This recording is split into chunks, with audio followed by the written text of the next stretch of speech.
Welcome back to Cleaning Business TV, the internet's only television station dedicated to nothing but house cleaning. What are you doing here? Really? Why are you tuning back into this? What's going on? 2 weeks, and you really wanted to come back to learn more about house cleaning? Unbelievable. Well, I'm glad you're here, either way. So last week we talked a little bit about how to get the phone to ring, how to get business. Are you going to tell them who you are first? No. Why? Tell them here last week. Yeah, but maybe they need a refresher. Maybe that's the first time. Ron Holt, CEO and founder of Two Maids and a Mop. David Luke, Vice President of Two Maids and a Mop. All right, now that that's out of the way, let's talk a little business. Last week we talked about how to get that phone to ring. Lots of creative ways out there, lots of old school ways, but hopefully you learn a little bit about the power of the internet. So even though we know lots of people who have this question and frustration, honestly, that's not the most important thing with your business. David, why don't you talk to him about what you've seen since you've been a part of Two Maids and a Mop, and what you think is the most important thing with any kind of cleaning business? Well, let's just refer. It's it's really called the E-Myth.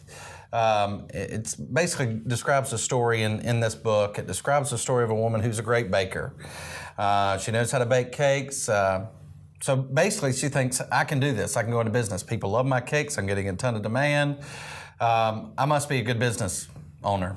So she opens a baking store, or what do you call it? Bakery. Bakery. There it is, bakery. She opens a bakery. She starts hiring people. Cake store. That'll work too. She starts hiring people, right? And she starts noticing things that aren't as good as what she initially had. Because she was great, but not everybody she hired was great. And the quality started tapering off, her customers started losing interest.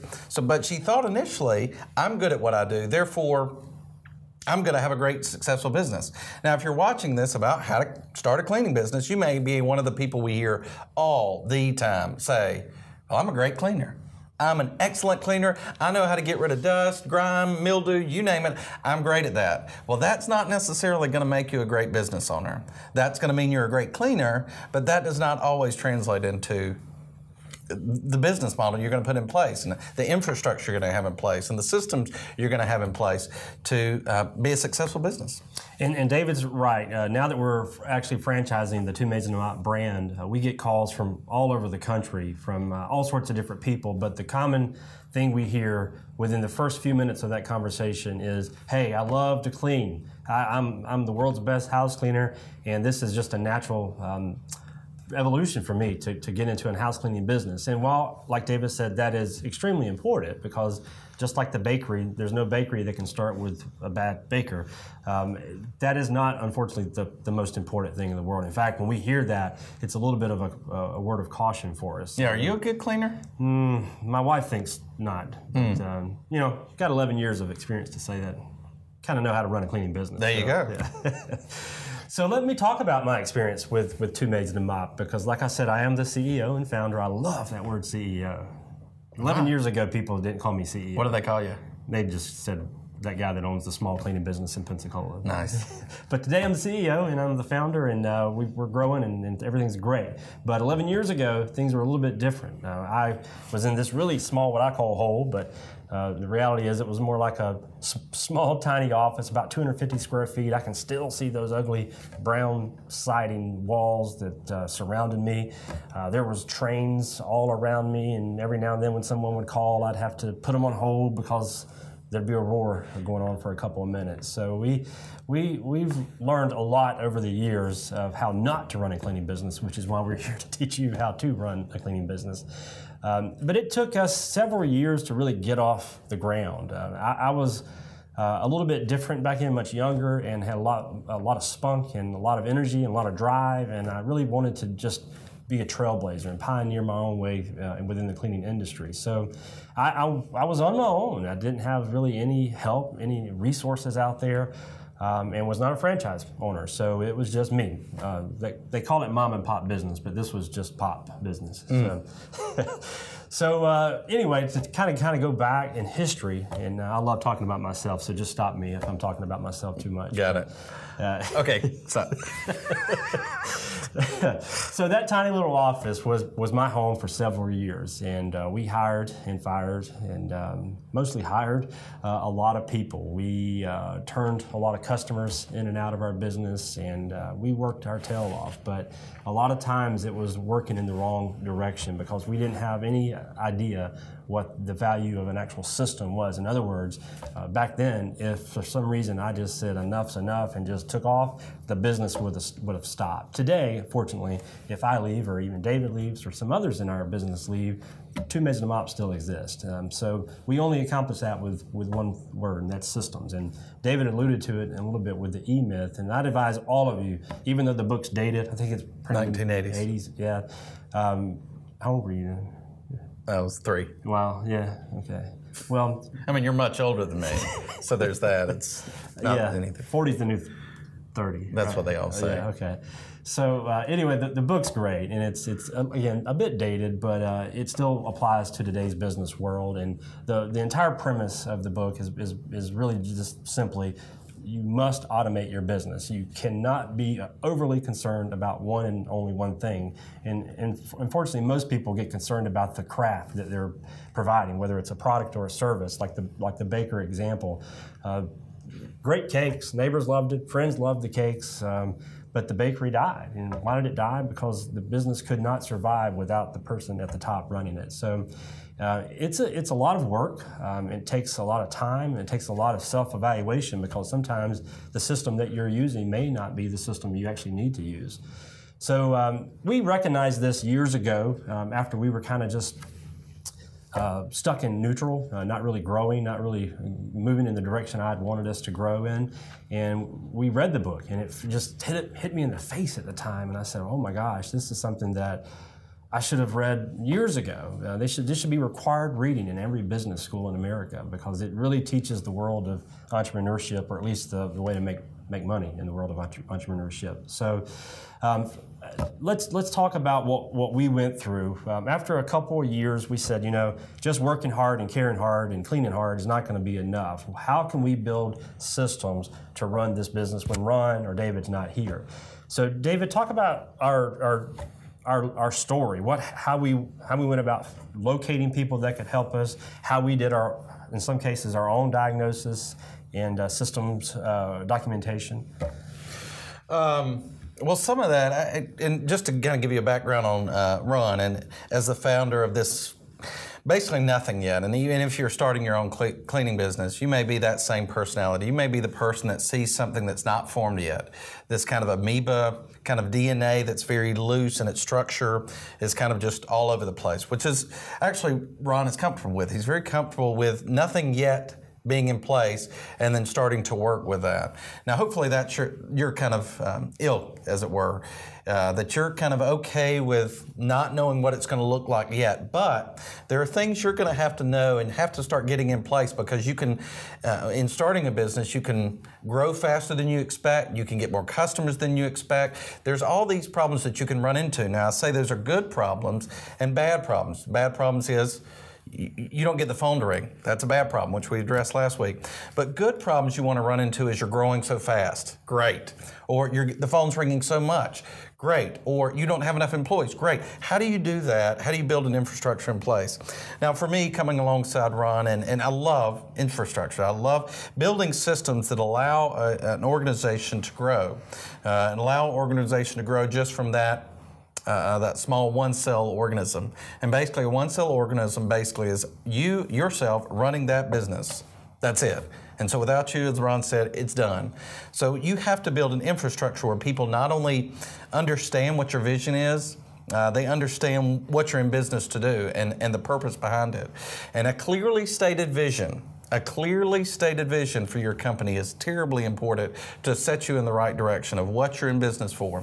And employing people that understand that vision, and employing a crew that understand where you're going as a company.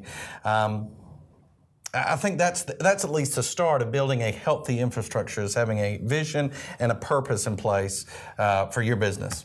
Yeah, and for me, I think we kind of got lucky years ago, because one thing that people in Two Maids and a Mop, which we have about 150 of those people now, one of the common things people make jokes 150 about, wonderful, beautiful awesome people. Team members. Team members, yes. exactly. So all 150 of those people, team members, at some point has made a joke about Ron and the idea that Ron really has never cleaned a house. Well, that's somewhat... That hurts. But it's not 100% true. I have cleaned a house. There. But it was a long time ago, and I wasn't that great at it. But I really believe that was a little bit of a blessing in disguise, because the very fact that I didn't really want to know how to actually go out there and clean a house forced me to really get involved in the business side of what we do. And it forced me to spend my time in other ways other than pushing a broom. Now, there were some short-term negatives from that. Obviously, that meant I had to send people out instead of send myself out, which means it costs money in the short term to employ people. But long term, it really was a blessing in disguise for us, because it gave me the time and energy to really focus in on where our vision was, what it needed to be. 11 years ago, I actually created a vision for Two Maids and a Mop to be the fastest growing cleaning company in America. And at the time, that was absolutely ridiculous. No one in the right mind would have said that's possible, especially if you saw that 250 square foot rail track laden office space we were located in. But the honest truth is we were just named by Inc. magazine last year as the fastest growing cleaning company in America. And that's compared against thousands and thousands of both franchised and non-franchised cleaning services. So we've reached that ultimate goal, and we've now sort of re-geared ourselves and looked in a different direction. But throughout that 11 years, that vision statement that I created 11 years ago really guided me and gave me the baseline and building blocks to really persevere, because there's a lot of days that you just don't want to keep going. There's a lot, and it doesn't, not just cleaning businesses, any business is going to have the same struggle. So David's correct. E-Myth, step one is create a vision for your business. And that may seem so fluffy. And even then it did to me. I was like, gosh, what's a sentence going to do for me? But that sentence guided me for so many days, so many years, in fact. So create a vision for your business and make it bold. Make that dream crazy. Make yourself the fastest growing or the largest business in your particular industry. Unless you want to join Two Maids and a Mop. We still want to be number one. Well, sure. Yeah. We still want to be number one, unless you want to join us. So now that you've got the vision, now you can really start thinking about what's inside the business, the systems side of the business. Now, when you hear the word system, if you're like me, you think, that sounds boring. And it did at the time. But don't go to sleep. Come up. Live TV. So systems are easy to explain, but they're much harder to actually both document and even execute. So consider yourself, do you know how to wash clothes? You ever used a washing machine before? Okay. I know how to wash clothes. Simple stuff, right? Correct. Push the button. Cold, colors, darks, all together. Yep. What else? Whites, all together. What else you got? Detergent in there. Okay. What else you got? Put a button. Okay. What happens if it doesn't work when you push a button? Phone call. Okay. All right. Repairman. I don't know. All right. What happens when the cycle's over? Take them out. All right. Then what do you do? Put them in the dryer. What if the dryer doesn't work? Again, phone call. Okay. So simple stuff. And most people will say, push a button, push the power button. And it works, but with a system, you've got to think about everything A to Z. So in our world, we actually have sales scripts that for all inbound and outbound phone calls. And those sales scripts have been refined and revised and tested for years now to make sure they're effective. Same goes for how to clean a house. Obviously we are a house cleaning business, so you got to know how to clean a hardwood floor. You got to know how to clean glass top tables and so forth. Safety, all sorts of things go into running a business. So it's going to take some time. In our case, we had the luxury of time. But we also had the luxury of what's called systems consultants. They're out there. Now, just to put a little blurb out there that we don't say enough here, Two Maids and a Mop does offer franchise opportunities. And while we're not trying to say definitely call us, we are saying if you don't want to go through this whole systems process, brands like ourselves offer those systems for you, and they're ready to go, and they're turnkey. So, but if you are on your own, no matter if you're in the cleaning business or a bakery or a IT company, then you're going to need a list of systems. And when I say a list of systems, in our case, we've got 400 plus pages of systems. And David and I wrote every one of them. Now we've tested those and we've made sure that they work, and in some cases we've, like I said, revised those, but that's what we have to make a 2 Maids and a Mouth. So if you are like us, more than likely you've met someone out in the general public and you've said, hey, I run a cleaning business, or I'm thinking about running a cleaning business. And what's the typical response when someone says that? When they say, I want to run a cleaning business? Or I own a cleaning business. I hear that numerous times. Yes. I hear that all the time because even I've heard it, even they don't own one now, you know what? They've owned one in the future or the past. I owned one about 5 years ago. I owned a cleaning business. Oh, okay. Apparently, there's millions of cleaning businesses. Millions. Out there. So it's surprising, in fact, because there's not a million SEO companies or IT companies, but in the cleaning world, they're all out there. So the analogy is, if you've ever flown a plane, you're either now going to or sometime in the future going to have a problem with your landing gear. And that's what they say whenever you're training to be a pilot.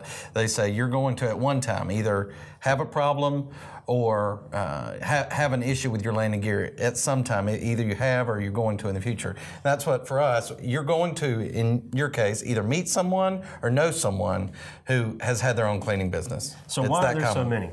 Because most people think it's easy to get into. Yeah, it's clean. Nothing. It's cheap. It's easy. It's a toilet. You mean it's toilets? It's dirt. Nothing to it. Vacuum cleaner, you're good. Done. Yeah, neighbor needs somebody to clean their house, and it's just my time, so I'll charge whatever. Correct. $50. I'll do theirs. Right. Oh, then I get a referral. I'll do theirs. Right. And then I'll do another one. Right. And get another referral.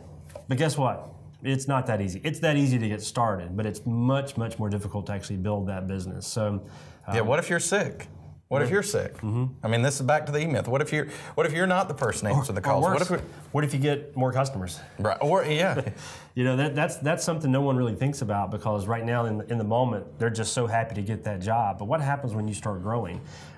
In our case, again, I never really picked up a broom on a regular basis, at least. So I was able to really dig into the inside of the business. So we wanted more customers, because more customers meant, well, in the early days it meant less investment, because in the early days I actually wrote a check in some cases to keep us afloat. So there was a year to 2 years there where we really could have used. You didn't become a millionaire overnight? No. Really? No. This video and how to start your own cleaning business to become a millionaire overnight? No caviar, nothing. No. Unbelievable. Like yeah. So my biggest piece of advice for you is to either to read the E-Myth or to really get serious about hiring a systems consultant, or 3, buy franchises. That feels right.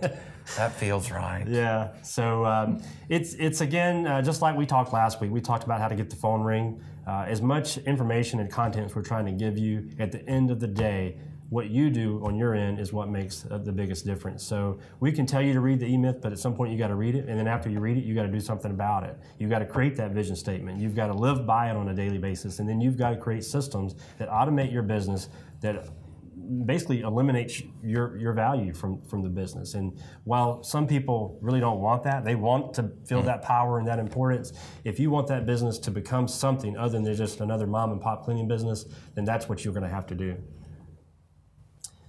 So hopefully you've learned a little bit about what's inside of a cleaning business. We call it infrastructure, but the reality is it's just the inner guts of it. So the inner guts of your cleaning business is way more important than anything else. So really work hard at doing some of the things we just talked about, and be back next week. We'll talk a little bit more about how to actually start a cleaning business, because there's, as much as we just talked about the systems. You're coming back next week? There's going to be, you better be back, yeah. What else are you going to do at Wednesday morning? Exactly. So we're going to talk about how to start a cleaning business next week. So there should be a lot of exciting legal talk. Ooh, that just feels good too. So see you later. Thanks for coming back. See ya.